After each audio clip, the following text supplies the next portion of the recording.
A paz do Senhor, irmãos, vamos para mais um comentário de lição bíblica. Esta feita vamos para o capítulo 2. Estamos estudando nesse segundo trimestre acerca da carta de Paulo, primeira carta de Paulo aos Coríntios. E eu convido você, se você chegou até aqui nesse canal, que você se inscreva no nosso canal, que você dê um like, que você compartilhe, porque o nosso objetivo é estudar e aprender a palavra de Deus. E nos últimos dias, nos últimos tempos, está chegando a hora do Senhor voltar, do nosso Senhor voltar, e Ele está apressando, Ele está levantando uma geração para buscar a Bíblia, para buscar entendimento, conhecimento bíblico. A igreja tem vivido muito tempo na superfície, sem se aprofundar, sem ter conhecimento do que realmente Deus quer e Deus colocou nas Escrituras para que a gente tivesse conhecimento, para que a gente aprendesse acerca dos mundos. Quando lá em Hebreus 11:3 fala os mundos, né?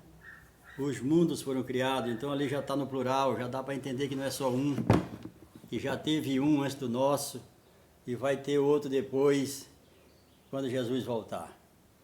Mas isso tudo não é esclarecido, porque a igreja, ela vamos dizer assim, ela se acostumou, ela ficou estacionada, né? Nos primeiros rudimentos, como diz o apóstolo Paulo, e não avançou. E nestas epístolas de Paulo, ele vai trazer justamente isso, porque Jesus levanta Paulo justamente para dar esse entendimento, para trazer esse esclarecimento acerca da salvação, acerca do perdão, acerca do tratamento do irmão com o irmão, da condução da igreja, enfim. Então vamos para esta nossa segunda lição, que está inserida no capítulo 2 da primeira epístola aos Coríntios. E eu convido você, leia as epístolas de Paulo, para você entender, para você compreender. O título da lição é A Mensagem Poderosa, né? A mensagem da cruz. Qual é a mensagem do Evangelho? O que nós devemos levar do Evangelho? Qual é a principal? Qual é o cerne? Qual é ali no que se refere ao sumo, ao resultado do Evangelho da cruz, né? Do Evangelho em si? Bom, como todas as lições, ela traz 3 objetivos. O primeiro é entender que a mensagem da cruz tem um poder transformador que independe da eloquência humana. O segundo objetivo é compreender o propósito e a abrangência da mensagem da cruz. O terceiro é discernir, ou seja, diferenciar a importância do Espírito Santo na revelação e entendimento da mensagem da cruz. Não tem como a gente chegar ao conhecimento da palavra, daquilo que Deus colocou nas Escrituras, se não for através da revelação do Espírito Santo. É por isso que todo esse tempo a igreja não buscou a revelação do Espírito Santo. Ela ficou apenas ali pela superfície, né, pelas margens, e não se aprofundou. No tocante ao céu, no tocante ao inferno, no tocante aos mundos, né? Ao primeiro mundo, onde Lúcifer era o governo, ao segundo mundo, onde Adão era o governo. E agora, mais uma vez, o governo está dividido entre o governo de Cristo em nós, os crentes, e o governo de Satanás, do qual Jesus colocou a igreja para a gente avançar e para a gente conquistar esse reino que está na mão de Satanás e conquistar esse reino para Cristo. E a igreja ela tem parado, ela não tem avançado no tocante a conquistar esse reino. O que está lá em Mateus 24:14. Quando esse evangelho, né, chegar na última nação, aí Jesus vem, porque o objetivo foi alcançado, de conquistar o reino, de levar o reino de Cristo. E isso o Senhor está com pressa, está levantando, né, nesses últimos dias pessoas, seus filhos, para que tragam à tona esse conhecimento. Pois bem, o textuário da lição vai dizer: a minha palavra, né? A minha palavra e a minha pregação não consiste em linguagem persuasiva de sabedoria, mas de demonstração do Espírito e do poder, mas de sabedoria humana. 1 Coríntios 2,4. A mensagem da cruz revela a grandeza do amor de Deus. Ou seja, se alguém lhe perguntar qual é a mensagem da cruz, né? É o amor. A mensagem da cruz é o amor. Não tem como você pregar o Evangelho, não tem como você expandir o reino de Cristo na terra se não for por amor, através do amor. A introdução à lição vai dizer: nesse capítulo 2, Paulo expressa que sua ida a Corinto teve o propósito único de proclamar o Evangelho de Cristo. Mas ele lembra aos coríntios que não fez isso baseado em sabedoria ou filosofia humanas, mas no poder do Espírito Santo. Se bem que Paulo poderia usar de sabedoria, né? Porque ele tinha conhecimento. Paulo era poliglota, Paulo era filósofo, Paulo tinha um conhecimento da lei, como ele diz que ele era da linhagem ali, do partido, vamos dizer assim, mais rigoroso no tocante à lei, que ele era dos fariseus, hebreus de hebreus, ou seja, hebreus, filho de hebreu, no tocante à lei, fariseu, circuncidado ao 8º dia, aprendeu a toda a lei nos pés de Gamaliel. Então ele tinha como se apresentar com sabedoria, sim, mas ele não fez. Ele fez através da sabedoria do Espírito Santo, do qual, quando Jesus o chamou, passou 3 anos e meio com ele na Arábia, assim como passou 3 anos e meio com os 12 discípulos em Jerusalém. Paulo também passa 3 anos e meio na Arábia com Cristo, com Jesus, esse já ressuscitado. Tanto é que quando ele começa o seu ministério, ele vem até ensinando os apóstolos, Pedro, Tiago e João, ele vem ensinando, porque ele tem mais conhecimento, porque ele atentou mais para o que Cristo ensinou, né? Tanto é que ele nos ensina a ceia. Você não vê nenhum dos outros apóstolos ensinando a ceia. E Paulo, por não estar presente na ceia, porque ainda não tinha sido convertido, Jesus ainda não tinha o chamado, Jesus só o chamou depois da sua morte e ressurreição, e Paulo vem conhecendo mais da ceia, né, do resultado da ceia, do que os apóstolos, né? Inclusive ele chega a dar aula para os apóstolos, inclusive Pedro. Pois bem, o primeiro tópico fala da mensagem da cruz. A cruz de Cristo é o discurso mais eloquente do amor de Deus. Então, a mensagem da cruz é o amor. A mensagem do Evangelho é o amor. Toda a mensagem, tema da mensagem, porque decidi nada saber entre vós, senão a Jesus Cristo e este crucificado, né? Aqui Paulo está defendendo o seu apostolado, defendendo a sua posição como pregador do Evangelho, baseado no que aprendeu de Cristo, assim como ele diz lá nessa mesma carta que nós vamos ver lá no capítulo 11. O que eu aprendi do Senhor, e isso também eu vos ensinei. Então ele aprendeu do Senhor.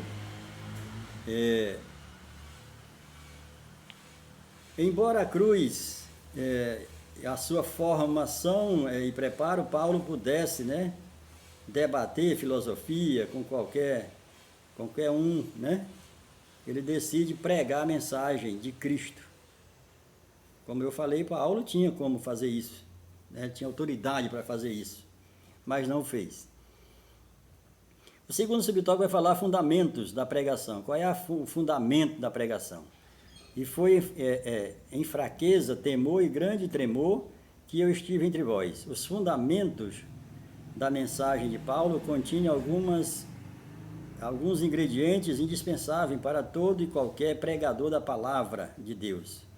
A princípio, a mensagem deveria apresentar simplicidade, depois ser cristocêntrica, né? E por último, anunciada no temor de Deus e dependência do Espírito Santo. Nós aprendemos através do grego e do latim que Deus é um Deus tirano, é um Deus irado, é um Deus vingador, é um Deus que mata os seus filhos, é um Deus que manda para o inferno. Nós aprendemos isso. Mas isso não tem nada a ver com as Escrituras. Não tem nada a ver com os fundamentos do Evangelho, que é o amor. Tudo isso existe, mas Deus não mandou Jesus, não descarregou a sua ira de nós em Cristo para continuar fazendo isso. A ira de Deus ele derramou em Cristo. Ele agradou moê-lo, agradou matar o seu filho em nosso lugar. E a pregação do Evangelho é justamente mostrar para as pessoas, mostrar para o mundo, que o mundo não tem coragem de se chegar a Cristo, se chegar a Deus através de Cristo. Porque, por conta do medo do quê? Do pecado, das transgressões, que todos têm o conhecimento que cometeram, desde Adão até aqui. E o papel da igreja é justamente esse, é chegar na pessoa e dizer, olha, Deus já descarregou a sua ira no Filho. O teu pecado lá do Éden, ele já descarregou no Filho, ele recebeu o sacrifício. Foi pago. Agora não tem mais medo, te apresenta através de Cristo em Deus. Claro que não pode ser sem Cristo, tem que ser com Cristo. Você pode falar para qualquer pessoa, seja de qualquer religião, que ele vai saber, ele vai falar de Deus.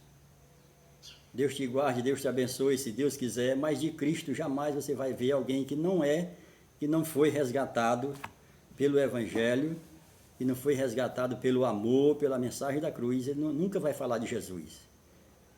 Porque Jesus está escondido aqui. Jesus é um mistério oculto.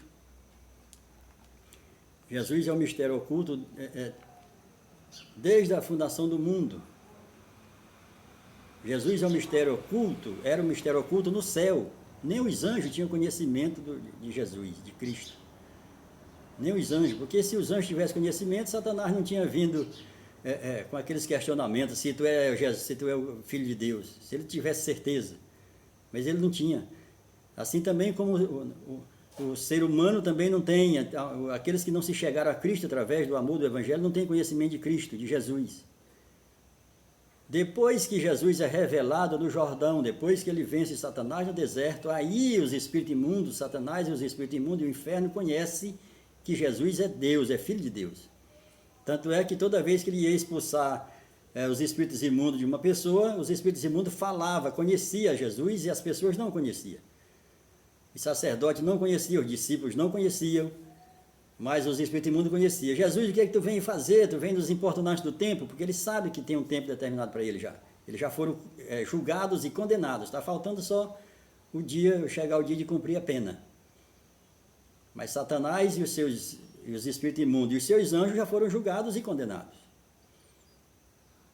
Mas a igreja não tem conhecimento disso, não busca ter conhecimento disso. Acha que espíritos imundos e Satanás é a mesma coisa. Satanás é anjo, espíritos imundos não são anjos. E isso precisa ser disseminado no meio da igreja para conhecimento. Pois bem, e o terceiro subtópico aqui, do primeiro ponto, fala a intervenção do Espírito. A minha palavra e a minha pregação não consistiram em linguagem persuasiva de sabedoria, mas em demonstração do Espírito e do poder de Deus. Através do Espírito, quem convence o homem do pecado e do juízo é o Espírito.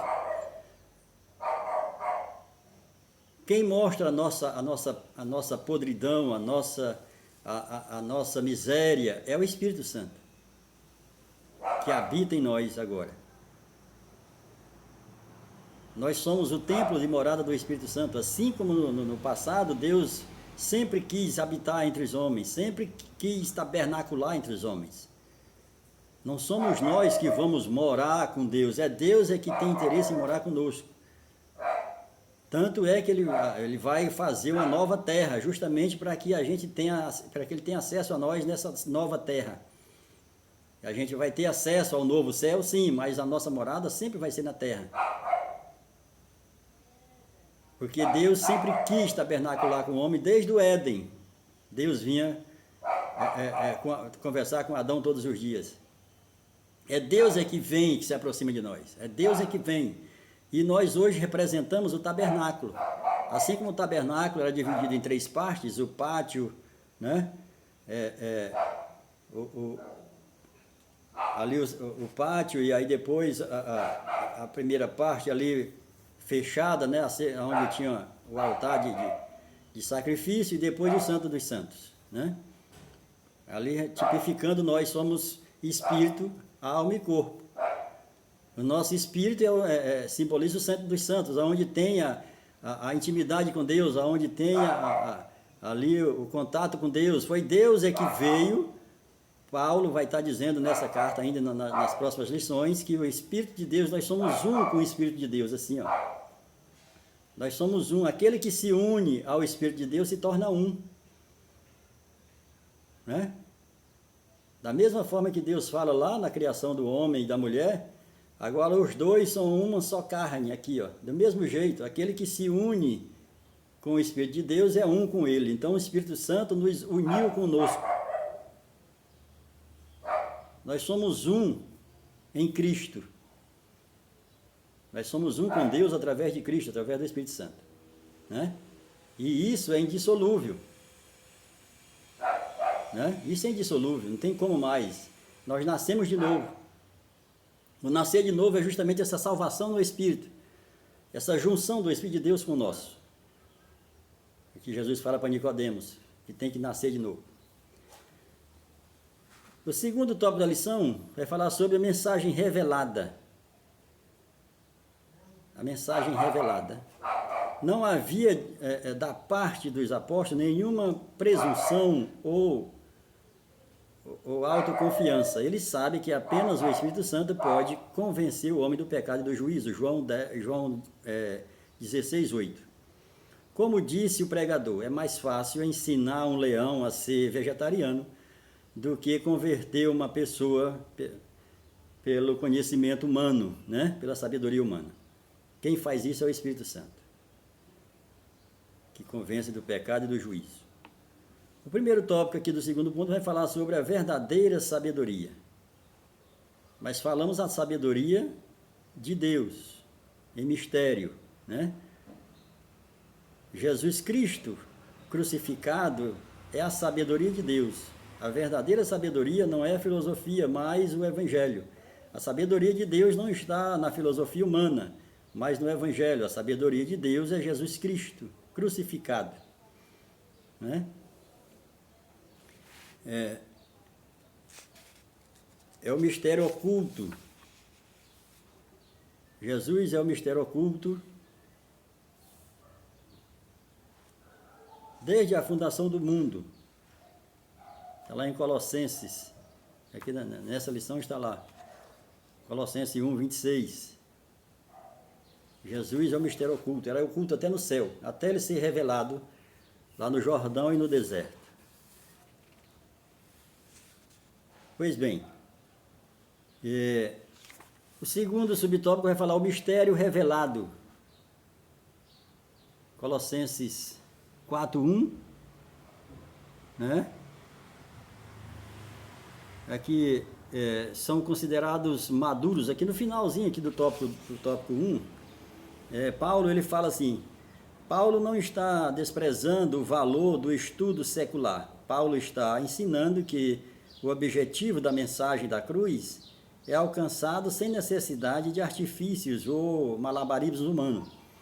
Então aqui Paulo, quando ele diz que a sabedoria de Deus e que a sabedoria humana, ela não é de muita valia no sentido do evangelho, no sentido de ganhar almas, né, de trazer o pecador, a sabedoria humana ela não tem muito, tanto que a igreja ela perdeu muito tempo trazendo novidades mundanas para a igreja, traz brindes, traz sorteio de moto, de carro, traz palhaço, traz muita coisa para atrair o povo, e isso é sabedoria humana, é subterfúgios humanos. É apenas a palavra, traga apenas a palavra. Mas aí faltou a palavra, faltou mergulhar na palavra, para ter conhecimento da palavra, e para trazer o povo, para aprender o povo a fazer como? Aí teve que trazer os rudimentos humanos, como diz Paulo. Mas Paulo não está desprezando, né? Eu discordo daquela jargão que muitos pregadores usam, muitas pessoas usam, que Deus não chama os capacitados. Olha assim, chama sim. Chamou Paulo capacitado, chamou Davi capacitado, né? Todos tinham a sua capacitação lá naquilo que fazia, no seu ofício. Né? E não é que Deus chama isso porque precisa disso. Não, Deus nos chama e nos usa naquilo que nós sabemos fazer, naquilo que Ele nos deu esse dom para fazer. Ele chama tanto os capacitados, humanamente, quanto os não capacitados. E aqui em Gálatas 4:10, né? Paulo vai dizer que por que a igreja não avançou, por que a igreja não cresceu, se nós somos filhos de Deus. É porque lá em Gálatas 4:10 diz que Deus, ele não, enquanto o herdeiro é menino, nada difere do escravo. Então você vê, enquanto o filho de Deus é menino, nada difere do mundo, no sentido de conhecimento, de administração, porque não cresceu. O apóstolo Paulo vai dizer isso claramente, dizer, eu não posso dar alimento sólido para vocês, eu não posso falar de coisas espirituais, porque vocês são carnais. Vocês não avançaram, vocês não cresceram. Se falar que a salvação não se perde, é um escândalo. Se falar que o diabo não é, que os espíritos imundos não é o diabo e o diabo não é o espírito imundo, é outro escândalo, né? E assim são muitas coisas que tem na palavra, que se a gente for falar no meio da igreja, é escândalo, escandaliza todo mundo. Porque aprendemos lá do grego e do latim e não avançamos no tocante às escrituras. Todo aquele que crê é salvo e é santo. Claro que aí devemos estudar o sentido da salvação no espírito, que ela é de imediata. A alma ela precisa passar pela transformação, aquela situação da metamorfose, da metanoia, aquilo que acontece, né, no casulo com a borboleta, no caso que ela vai se tornando. Do mesmo jeito a nossa alma, né, ela precisa dessa transformação, né, e o nosso corpo só será transformado no dia que Jesus voltar. Que os mortos ressuscitarão nesse corpo transformado e os que estão vivos, esse corpo será transformado literalmente ali, instantaneamente. Então a salvação em 3 processos. A salvação ela é em dois sentidos, no sentido jurídico lá no espírito e no sentido orgânico, né? Na alma e no corpo. Aprendemos também através do latim que a alma e o espírito se dividem. Nunca, eles são indissolúveis. Pegam um versículo isolado lá da palavra de Deus e que o espírito volta para Deus e a alma vai para o inferno. Isso não existe. O espírito é indissolúvel. A salvação ela é completa no espírito, na alma e no corpo. Aquele que é salvo como ladrão lá na cruz foi direto. Agora nós que estamos aqui passamos por uma transformação, né? Para irmos chegando ao caráter de Cristo. Por isso que Paulo vai dizer que tem os fracos. Por que tem os fracos? Porque ninguém, ao encontrar com Jesus, absorve o caráter de Jesus imediato. Mentia não mente mais. Qual é o crente que não mente mais? Aquele que roubava não rouba mais, né? Aquele que prostituía não se prostitui mais. E prostituição ela não é só sexual, né? Então são os fracos. É por isso que a palavra de Deus vai dizer aquele que vencer. Vencer o quê? Vencer tudo isso. Tem crente que não vai vencer, é salvo, mas não vai vencer essas coisas. E está escrito aqui. Só que o reino é para os vencedores. Agora, a salvação, não. A salvação é de graça. Para todos. E o terceiro subtópico vai falar da ignorância dos sábios. Né? Ignorância dos sábios. Sabedoria é essa que nenhum dos poderosos deste século conheceu. Porque se as tivesse conhecido, não teriam crucificado ao Senhor. Aqui Paulo ele está, apesar de tudo que aconteceu com Cristo, era um projeto de Deus, já tinha sido na eternidade, mas aqui ele está trazendo que não pelo fato de Cristo ter passado por aquilo, que eu não fosse um dos que fosse atirar pedra, dos que fosse acusar.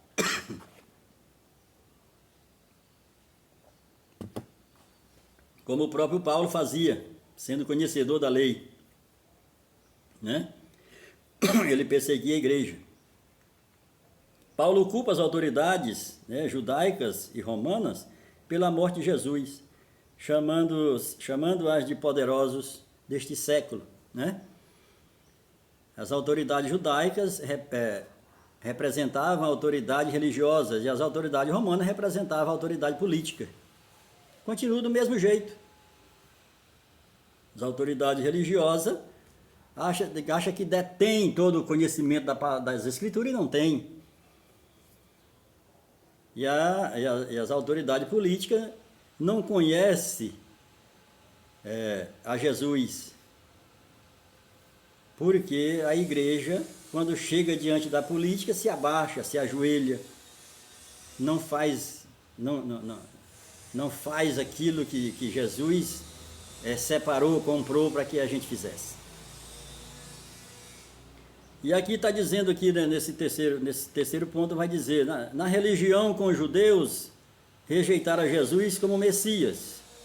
Mateus 16, Jesus indaga seus discípulos. Jesus faz uma pesquisa de opinião ali entre os discípulos, em Mateus 16, 18 em diante.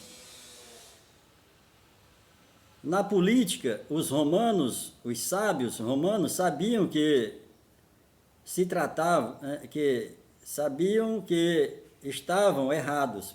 Por exemplo, Pilatos ao lavar as mãos, e o centurião que estava ali acompanhando a crucificação e os que com ele aguardavam na cruz. Mateus 27, 54.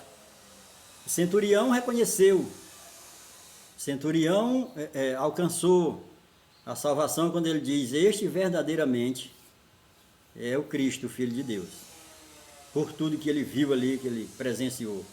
Ele se convenceu, ele se converteu, o centurião. Né? Pilatos fica em cima do muro. Não quero me envolver aqui, vou lavar as mãos, vou ficar em cima do muro. Né? E não existe isso no Evangelho. O terceiro ponto vai falar a mensagem espiritual. A mensagem é revelada. Mas como está escrito, o que os olhos não viam, nem os ouvidos ouviram, nem jamais penetrou em coração humano, é o que Deus tem preparado para aqueles que o amam. Quantas vezes você já ouviu esse texto sendo mencionado em relação ao céu? O próximo versículo explica: mas Deus nulo revelou pelo Espírito. Aquilo que está revelado, né? Deus não revelou tudo, mas já revelou muita coisa, inclusive o Cristo. Ele é revelado para aquele que se chega para ele. Ele se revela. Mesmo sendo cristão, mesmo sendo salvo, Jesus não se revela totalmente. Por quê? Porque eles não buscam, eles não se aproximam.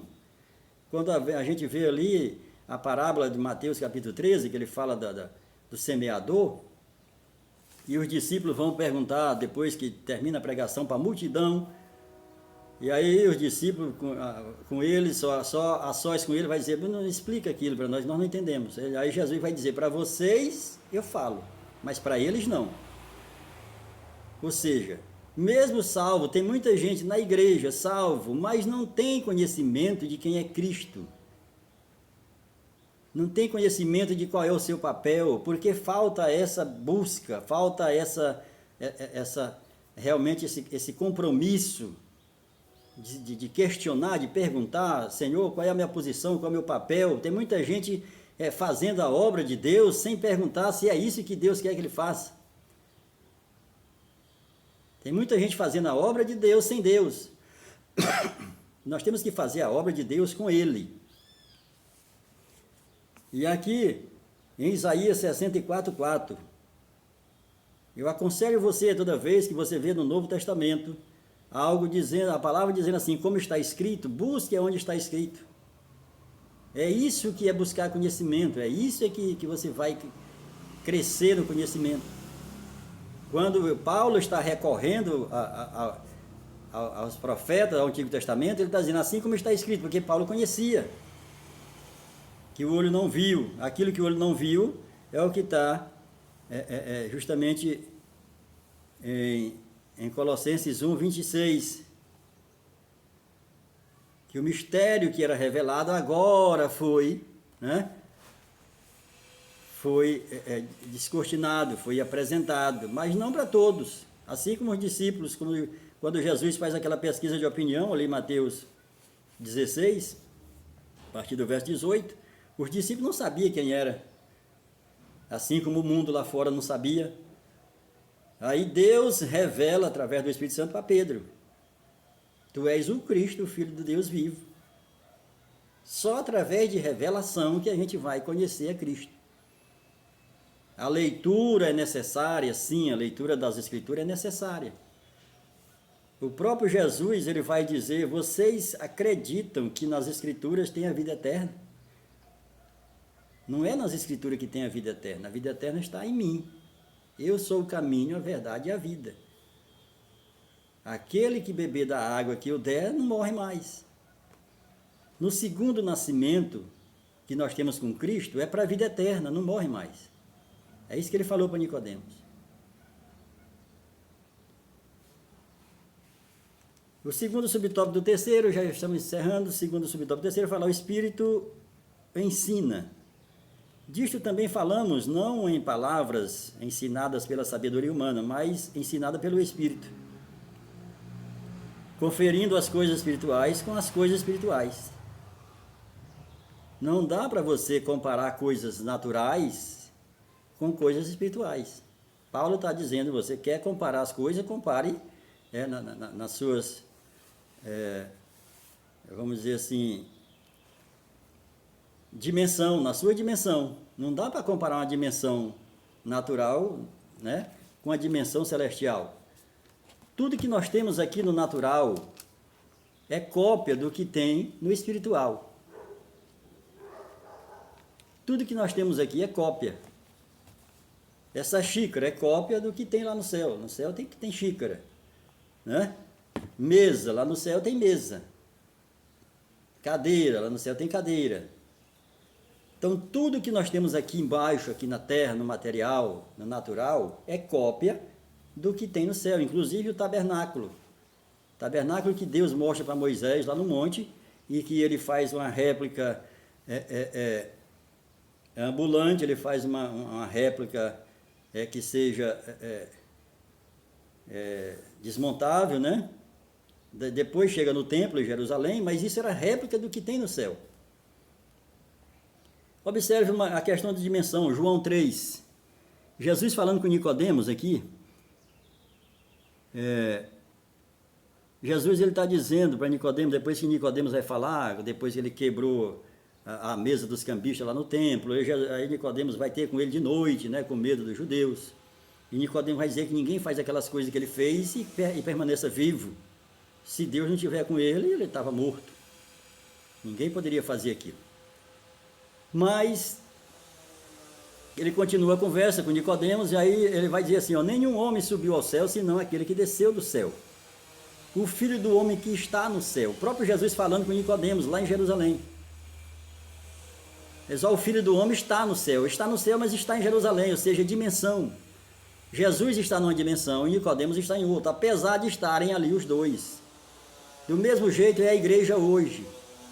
A igreja hoje vive numa dimensão espiritual, mas está na terra. Está na terra.